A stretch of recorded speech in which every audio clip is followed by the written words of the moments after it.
Let's talk about finding credible sources online. When writing a research paper for your college class, you will need to have credible sources, and students often like to start searching online. My next video will be about finding sources on databases, but for now, let's start with finding credible sources online. When you find a source, first you want to check the author. Is the author noted? Is that author an expert in the field they're talking about? This is very important.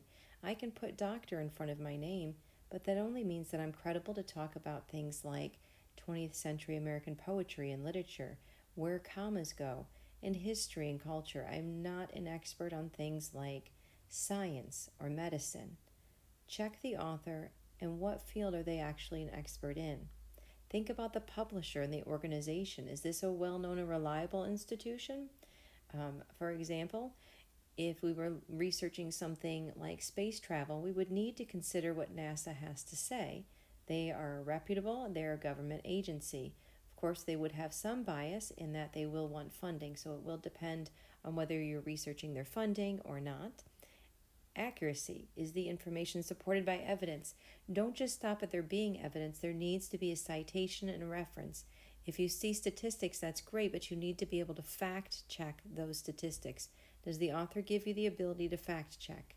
And what is the purpose? Are they trying to sell you something, or is it just to inform you? All of these things need to be there together. The last I would say is currency.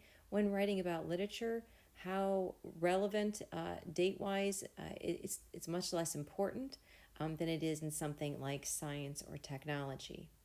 So this is a great trick for doing a search.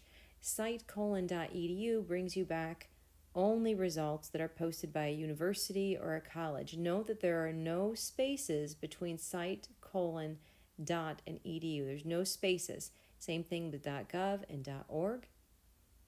So Google Scholar is also a nice place to start. I prefer cite::edu and .gov because it's going to bring back things that are accessible for me, whereas Google Scholar might bring back a bunch of things I cannot access.